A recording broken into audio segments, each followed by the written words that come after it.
अस्सलामुअलैकुम स्टूडेंट्स। उम्मीद करता हूँ आप लोग खैरियत से होंगे। हाजिर हूँ एमएफ इंग्लिश सेंटर से। तो स्टूडेंट आज जो है हमारा चैप्टर नंबर 8 यहाँ से स्टार्ट होता है और सबसे पहला टॉपिक है वर्क।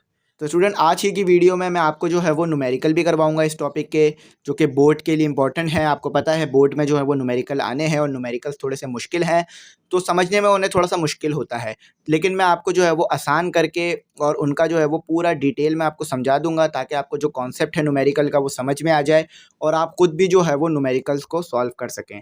और यहाँ पर मैं एक बात कहूँगा कि ये न्यूमेरिकल्स जो है वो बहुत इंपॉर्टेंट है, तो पहले जो है पूरा आप लेक्चर देखिएगा, उसके बाद जो है वो न्यूमेरिकल को करिएगा, क्योंकि जो है वो लेक्चर से ही न्यूमेरिकल को समझने में आसानी होगी। ठीक है, वर्क क्या होता है इसको पढ़ेंगे। देखिए, आपको जो वर्क की डेफिनेशन पता है वो ये है कि कोई चीज़ उठाकर इधर से उधर कर दी, या कोई काम किसी ने कहा वो कर दिया तो वो वर्क है। लेकिन फिजिक्स में इसे वर्क नहीं कहते। तो आज आपको जो प्रॉपर डेफिनेशन है ना वर्क की, वो समझ में आएगी। ठीक है, वर्क होता क्या है। तो यहाँ पर मैं आपसे कहूँगा कि अगर आपने चैनल सब्सक्राइब नहीं किया ज़रूर कीजिएगा, बेल आइकन प्रेस नहीं किया ज़रूर कीजिएगा। अगर आप व्हाट्सएप ग्रुप में ऐड होना चाहें, एमएफ इंग्लिश सेंटर के ऑफिशियल व्हाट्सएप ग्रुप में ऐड होना चाहें तो कांटेक्ट कर लीजिएगा। ठीक है, ग्रुप की जो फीस है वो साल में एक बार पे करनी है, जिसमें आपको 5 से 6 चीज़ें जो है वो फ्री मिल जाएंगी, जिसमें नोट्स, बुक का PDF, video lecture, test session, guide और साथ ही साथ जो है वो सॉल्व जो है आपको वो तमाम चीज़ें मिल जाएंगी, और मॉडल पेपर, गैस पेपर भी आपको मिल जाएंगे ग्रुप में। तो यहाँ पर अब जो है हम वर्क को डिस्कस करते हैं। देखें, यहाँ पर जो सबसे पहले लिखा हुआ है वो पढ़ लेते हैं। Generally work refers to perform some task और job, but in physics work has different meaning. तो यहाँ पर वही बात की जा रही है कि हम आमतौर पे ये समझते हैं कि वर्क का मतलब ये है कि कोई काम दे दिया किसी ने तो वो कर लिया, और यहाँ किसी ने कुछ कहा तो वो हमने पूरा कर दिया। जैसे कि मैंने आपको होमवर्क दिया, आप घर गए और आपने होमवर्क कर लिया, तो यानी आपने अपना वर्क कर लिया, काम कर लिया। लेकिन फिजिक्स में इसे वर्क नहीं कहा जाता। ठीक है, अगर फिजिक्स में आपको ये सवाल आ जाए कि वर्क क्या है आप बताएं, तो आपने ये लिख दिया कि सर ने हमें काम दिया और हमने उसे काम कर लिया, ये वर्क है, तो ये तो सरे से गलत हो जाएगा। फिजिक्स में वर्क क्या होता है हमारे पास? फिजिक्स में वर्क ये होता है कि फोर्स लगाई जाए और डिस्प्लेसमेंट कवर हो, तो ये हमारे पास वर्क होता है। अब आप जो है वो फिगर 8.1 देखें कि एक बच्चा जो है वो फोर्स लगा रहा है। एक गाड़ी है, यानी एक टॉय है, खिलौना है, उसके ऊपर वो फोर्स लगा रहा है। मैं यहाँ पर एक जो है आपके लिए डायग्राम जो है वो रफ भी ड्रॉ कर देता हूँ और आप देख भी सकते हैं। तो ये हमारे पास एक हमारी छोटी सी डायग्राम है कार की। ठीक है, ये हमारे पास एक कार है। ठीक है, तो मैंने जो है यहाँ से, एक बंदे ने गाड़ी को यहाँ से पुश किया, ये एक खिलौने वाली गाड़ी ले लीजिए, यहाँ से मैंने इसके ऊपर फोर्स लगाई। ठीक है, यहाँ से मैंने इसमें फोर्स लगाई और यहीं से इसने जो है वो डिस्टेंस को कवर किया, यानी डिस्टेंस को कवर किया, डिस्प्लेसमेंट को कवर किया। डिस्टेंस नहीं, इसे डिस्प्लेसमेंट लिख लेते हैं। ठीक है, इसे हम डिस्प्लेसमेंट लिख लेते हैं, ये डी है। ठीक है, इसे ये जो है डिस्प्लेसमेंट है। तो जब हमने इसके ऊपर फोर्स लगाई और इस गाड़ी ने जो है वो आगे की तरफ डिस्टेंस कवर किया, तो ये होता है हमारे पास वर्क। फिजिक्स में वर्क क्या है कि फोर्स लगाएं और डिस्प्लेसमेंट कवर हो, यानी जिस डायरेक्शन में फोर्स लगाएं उसी डायरेक्शन में डिस्प्लेसमेंट कवर हो, तो इसे जो है वो वर्क कहा जाता है। वर्क का फॉर्मूला, वर्क को डिनोट कैसे करते हैं? W से। ठीक है, और वर्क जो है इसकी एक और डेफिनेशन ये भी होती है कि वर्क जो है वो प्रोडक्ट होता है फोर्स और डिस्प्लेसमेंट का।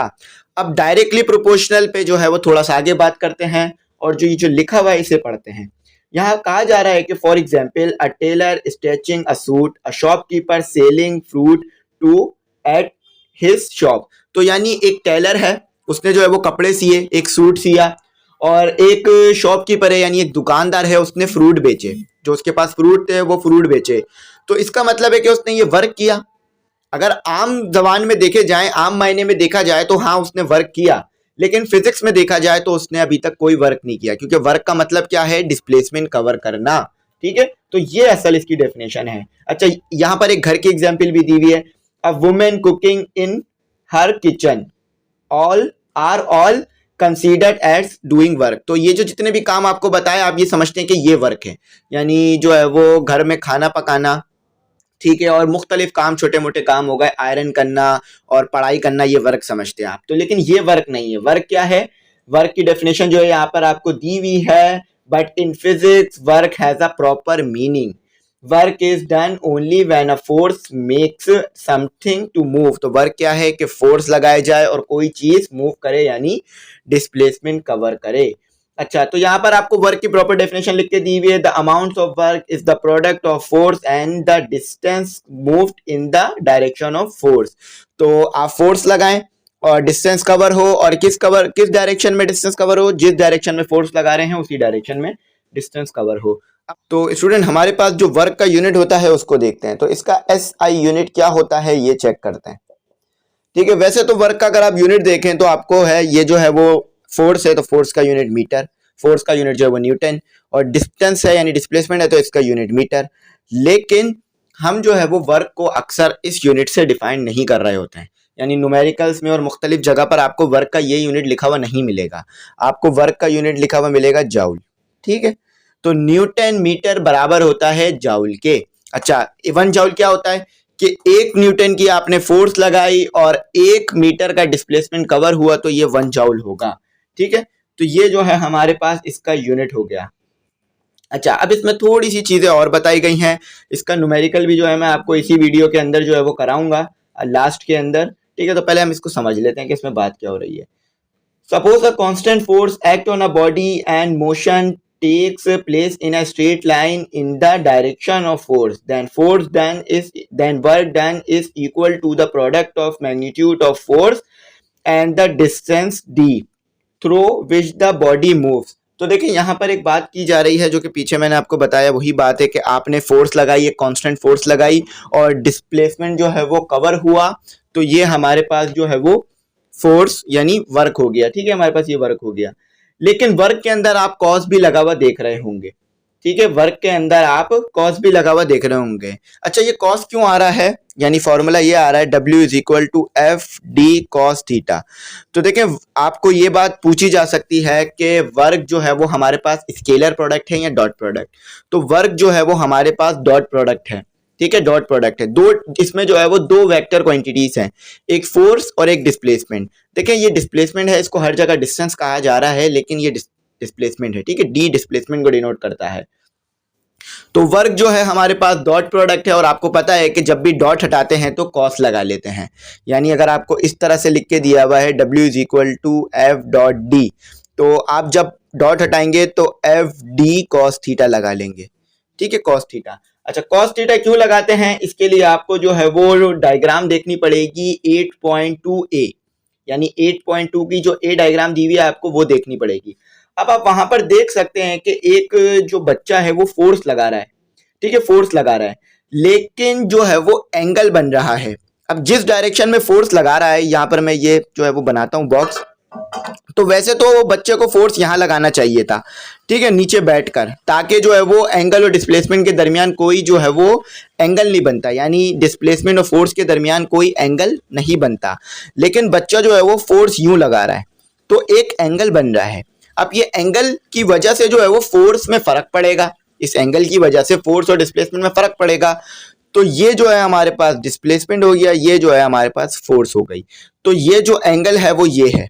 ठीक है, अब कितना एंगल है वो आपको बता दिया जाएगा जब भी न्यूमेरिकल में एंगल का जिक्र आएगा। ठीक है, अगर ये जो है वो बिल्कुल जो है वो पैरेलल होता डी और एफ, तो जो है आपके पास एंगल नहीं बनता और मैक्सिमम वर्क होता। लेकिन अब एंगल बन रहा है तो कुछ जो है वो वर्क हमारे पास कम आ रहा है, यानी वर्क मैक्सिमम नहीं आएगा। तो स्टूडेंट, अब इस चीज को देख लेते हैं कि हमारे पास वर्क मैक्सिमम कब होगा। तो देखें, जब भी एंगल जो है ना वो आपके पास 0 होगा तो वर्क जो है वो मैक्सिमम आएगा। यानी जब भी आपके पास एंगल 0 होगा वर्क मैक्सिमम। अब वो किस तरह से कि कोई भी एंगल नहीं बन रहा फोर्स और डिस्प्लेसमेंट के दरमियान। फॉर एग्जांपल ये डायग्राम बना लेता हूं मैं एक रफ आपके लिए, कि जिस डायरेक्शन में फोर्स लग रही है उसी डायरेक्शन में वर्क हो रहा है, तो कोई एंगल नहीं बन रहा फोर्स और डिस्प्लेसमेंट के दरमियान। तो एंगल आपके पास क्या आ गया 0, और आपको पता है cos 0 किसके बराबर होता है, cos 0 जो है आपके पास बराबर होता है 1 के। ठीक है, तो आपके पास जो वर्क है वो मैक्सिमम होगा। वर्क क्या होगा, मैक्सिमम होगा। और मिनिमम कब होगा, जब यही cos की वैल्यू जो है ना, ये cos थीटा की वैल्यू 90 आ जाए। ठीक है, यानी जब cos आपके पास 90 होगा, मैं यहाँ पे लिख देता हूँ आपकी आसानी के लिए कि थीटा जब आपके पास 90 होगा, थीटा आपके पास 90 होगा तो आपके पास मिनिमम वर्क आएगा। क्यों, क्योंकि डिस्प्लेसमेंट यहाँ पर इस डायग्राम को इसे बना लेते हैं, क्योंकि फिर डिस्प्लेसमेंट और फोर्स जो है वो एक दूसरे के परपेंडिकुलर हो जाएंगे। डिस्प्लेसमेंट और फोर्स एक दूसरे के परपेंडिकुलर हो जाएंगे। तो यहाँ पर जो है ये इसका कॉन्सेप्ट था, जो कि मैंने आपको एंगल के रिस्पेक्ट से इसको समझा दिया। अब जो है इसका एक न्यूमेरिकल हमें दिया हुआ है, उस न्यूमेरिकल को करते हैं और समझते हैं कि उस न्यूमेरिकल में हमको क्या कहा जा रहा है और इसे हमने कैसे सॉल्व करना है। आसान न्यूमेरिकल है, ज़्यादा मुश्किल नहीं है। अच्छा, ये यूनिट याद रखिएगा, जाउल है, और न्यूटन मीटर भी जो है वो वर्क का यूनिट है। ऐसा नहीं है कि कहीं न्यूटन मीटर लिख के दे दिया तो आप बोलेंगे वर्क ही नहीं है, सर ने कहा था कि सिर्फ जाउल है। देखिए, मैंने ये नहीं कहा कि सिर्फ जाउल है, न्यूटन मीटर भी यूनिट है, लेकिन ज्यादातर आपको न्यूटन मीटर की जगह जाउल लिख के दिया जाएगा जब भी वर्क की बात की जा रही होगी।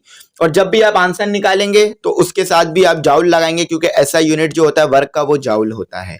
ठीक है, इसमें आई थिंक और कोई जो है वो डिफिकल्टी नहीं होगी, मैंने तमाम चीज़ों को आपको डिटेल में समझा दिया। तो अब जो है अगर आपसे कोई पूछे कि वर्क क्या होता है फिजिक्स में, ठीक है, आम में नहीं, यानी आम लाइफ में अगर किसी ने पूछ लिया वर्क क्या होता है तो ये नहीं बताना। अगर कोई पूछे कि फिजिक्स में वर्क क्या होता है तो आपने बताना है कि वर्क ये है कि हम फोर्स लगाएं और जिस डायरेक्शन में फोर्स लग रही है उसी डायरेक्शन में डिस्प्लेसमेंट कवर हो रहा है, तो ये हमारे पास वर्क है। ठीक है। अच्छा, वर्क और डिस्प्लेसमेंट, फोर्स और डिस्प्लेसमेंट के दरमियान एंगल भी बनता है। क्यों? क्योंकि आप जो है वो फोर्स किसी और तरफ से लगा रहे हैं, मतलब जो है वो एंगल बन रहा है डिस्प्लेसमेंट और फोर्स के दरमियान।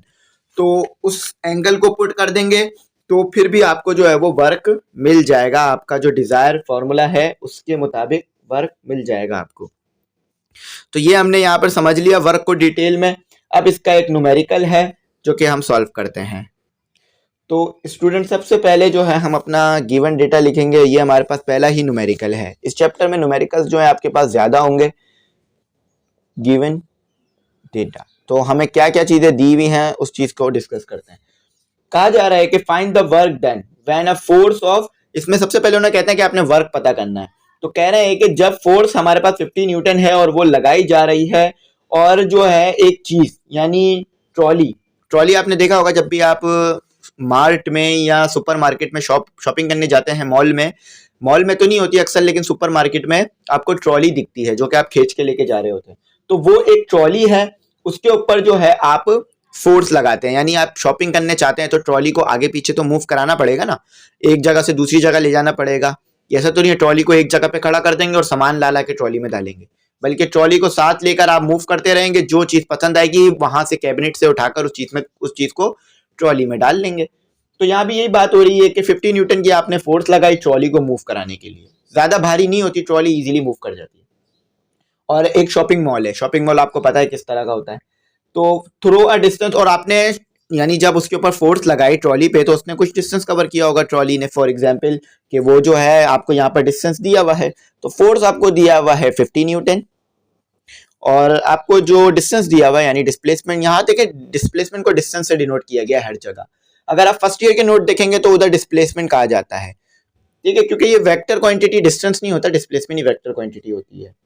तो एंगल भी बन रहा है, एंगल भी बन रहा है जो कि 0 है। अब आपको मैंने बताया था जब एंगल 0 होगा तो आपके पास फोर्स जो है वो मैक्सिमम होगी, वर्क जो है वो मैक्सिमम होगा। तो assume the angle to be of 0 between the force and the distance the trolley move. तो ट्रॉली और जो डिस्टेंस कवर हो रहा है वो एक ही डायरेक्शन में है। ट्रॉली और ट्रॉली के ऊपर जो फोर्स लग रही है उसके दरमियान और डिस्प्लेसमेंट के दरमियान कोई एंगल नहीं है। फॉर एग्जाम्पल आपको एक छोटी सी डायग्राम बना के दिखा देता हूँ। बॉक्स से जो है ये ट्रॉली को डिफाइन कर रहा है, यहां से आप फोर्स लगा रहे हैं और यहीं से डिस्प्लेसमेंट कवर हो रहा है, तो कोई एंगल नहीं बन रहा। ठीक है, अगर मैं इसी फोर्स को इधर बनाऊंगा तो ये बिल्कुल इसके ऊपर बन जाएगी। क्यों? क्योंकि कोई एंगल नहीं बन रहा, तो 0 एंगल है हमारे पास। अच्छा, अब जो है हमने हमारा डेटा लिख लिया। अब टू फाइंड क्या करना है? तो फाइंड हमें करना है अपना वर्क। चले, अब वर्क का फॉर्मूला आपको पता है, W is equal to F D. यहां तक लिखते तो भी चल जाता, लेकिन हमें एंगल का जिक्र है तो एंगल लिखना पड़ेगा। ठीक है, एंगल का जिक्र है तो एंगल लिखना पड़ेगा, और एंगल के लिए मैंने आपको फॉर्मूला पहले ही लिखवा दिया था। अगर एंगल नहीं दिया हुआ हो तो सिर्फ ये फॉर्मूला लगा दीजिएगा एफ डी, एंगल दिया हुआ हो तो ये लगा दीजिएगा, कोई मसला नहीं है। चलें, अब जो है वो हम आगे लिखते हैं, और यहाँ पर आपको एक तरह से और भी फॉर्मूला लिख के दिया हुआ है, W is equal to F dot D. तो अब आपको मैं पहले ही ये पीछे बात समझा दी थी कि ये डॉट जब हटता है तो कॉस थीटा आ जाता है, क्योंकि फोर्स और डिस्प्लेसमेंट दोनों वेक्टर क्वांटिटी हैं और ये जो है वो डॉट प्रोडक्ट है वर्क। वर्क क्या है? Dot product. दो वेक्टर क्वांटिटी मिलके एक स्केलर क्वांटिटी बन रही है, ठीक है। तो इसलिए आप देख सकते हैं कि यहाँ स्टेप नंबर 2 में एफ डॉट लिखा हुआ था, फिर डॉट खत्म होकर कॉस आ गया। तो बच्चे कंफ्यूज हो जाते हैं, सर ये डॉट हट के कॉस कैसे आ रहा है? तो शायद पीछे हमने इस चीज को पढ़ा था डिटेल में, लेकिन कोई बात नहीं, यहाँ पर हो जाता है कुछ रिवीजन ना होने की वजह से या कुछ चीजें रह जाने की वजह से। तो आप ये देख सकते हैं, पीछे आपको इसके लेक्चर मेरे मिल जाएंगे। अब सिंपल वैल्यूज पुट करनी है हमें। वैल्यू क्या है? एफ जो है हमें, यानी फोर्स जो है हमें दिया हुआ है 50 न्यूटन की फोर्स दी हुई है। डिस्प्लेसमेंट हमें दिया हुआ है 200 मीटर। अच्छा, और साथ ही साथ हमें कॉस भी दिया हुआ है जो कि 0 है। तो कॉस 0 मैंने आपको पहले ही बता दिया था कि स्टूडेंट कॉस 0 आपके पास रहेगा हमेशा 1, ठीक है। तो ये मैं इधर मल्टीप्लाई का साइन डाल देता हूँ, तो ये 1 रहेगा, यहाँ पे 1। अब 1 किसी भी चीज से मल्टीप्लाई करें तो जो चीज होती है वही रहती है, तब्दीली नहीं आती। तो 50 multiply by 20, the answer is 10,000, ठीक है। 10,000 आपने वर्क किया। अच्छा, ये वो वर्क है जो टोटल आपने जो है वो ट्रॉली को जितना भी घसीटा ना, वो तमाम जितनी भी फोर्स लगी वो तमाम मिलाकर इतना वर्क आया आपके पास, ठीक है। और यूनिट चाहे तो ऐसे लिख लीजिए, जाउल, ठीक है। और जाउल आपको पता है क्या होता है हमारे पास, यहाँ पे आपको लिख भी देता हूँ कि जे से भी डिनोट किया जाता है जाउल को। तो अगर ये ऐसे लिखा हुआ आ जाए ना, JULE जाउल, तो इसको आप शॉर्ट में ऐसे लिखेंगे, जे से जाउल, ठीक है। तो ये आपके पास जो है इसका यूनिट आ गया। तो आई होप कुछ ऐसा नहीं होगा जो इसमें समझ नहीं आया होगा। यहाँ पर मैंने आपको डिटेल में तमाम चीज़ें एक्सप्लेन करी, ठीक है। कोई भी ऐसी चीज़ नहीं थी जो कि मैंने एक्सप्लेन ना की हो। अच्छा, अब नीचे जो दिए हुए हैं आपको वो सेल्फ असेसमेंट क्वेश्चंस दिए हुए हैं, जो कि रीजनिंग टाइप क्वेश्चन है, जो कि हमने जो है वो जरूरी नहीं होता कि इसको हम यहाँ पर करें वीडियो लेक्चर में, क्योंकि यहाँ मैं कॉन्सेप्ट दे रहा होता हूँ। इसी तरह के questions end of the unit आते हैं, तो वो मैं आपको वहां पर तमाम के तमाम करवा देता हूँ, ठीक है। देखें यहाँ पे क्या क्वेश्चन लिखा हुआ है, write down the name of any 3 units of joule. तो जाउल वर्क के जो है, यानी यहाँ पर कहा जा रहा है यूनिट्स ऑफ वर्क, तो वर्क के जो है वो कोई 3 यूनिट पूछे जा रहे हैं आपसे। तो 2 तो हमने पढ़ लिए हैं, जाउल और अपना जो है वो जाउल पढ़ लिया, और हमने न्यूटन मीटर पढ़ लिया। और इसी तरह से एक और भी यूनिट होता है किलोवाट आर, ये भी एक यूनिट होता है वर्क का, ठीक है। तो इसी तरह के यहाँ पर क्वेश्चंस दिए हुए हैं आपको। तो उम्मीद करता हूँ आपको जो है ये बात समझ में आ गई होगी। अगर कुछ नहीं समझ में आया हो तो पूछ लीजिएगा, इंशाल्लाह मैं जो है वो आपको बता दूंगा और डिटेल में इसको समझा दूंगा, ठीक है। यहाँ पर हमारा जो ये लेक्चर कंप्लीट हुआ। अच्छा, मैं यहाँ पर आपको कहूँगा कि अगर आप ग्रुप में ऐड होना चाहें तो ऐड हो सकते हैं। ग्रुप में ऐड होने की फ़ीस साल में एक बार पे करनी है, जिसमें नोट्स और वीडियो लेक्चर, फिज़िक्स के, मैथ के, इंग्लिश के, और आपको जो है वो 5 ईयर, और साथ ही आपको जो है वो मॉडल पेपर, गैस पेपर, और साथ ही आपको जो है इम्पोर्टेंट्स भी मिल जाएंगे, ठीक है। तमाम चीज़ें आपको ग्रुप में ही मिल जाएंगी, और बुक का PDF भी मिल जाएगा। बुक जिन बच्चों ने बुक्स नहीं ली और पढ़ना चाह रहे हैं PDF से, तो वो बच्चे जो है वो बुक का PDF से भी पढ़ सकते हैं, क्योंकि फिर आप नई बुक खरीदेंगे इससे अच्छा PDF ले लें, PDF से देख लें जो भी देखना है, ठीक है। तो यहाँ पर उम्मीद करता हूँ बात समझ में आ गई होगी। अच्छा, अब थोड़ी सी एक और चीज़ भी हमें दी हुई है, एनर्जी। तो एनर्जी को जो है वो नेक्स्ट लेक्चर जब हम करेंगे तो उसी में समझेंगे, ठीक है। तो उम्मीद करता हूँ बात समझ में आ गई होगी। Thanks for watching. अल्लाह हाफिज़, दुआ में याद रखिएगा।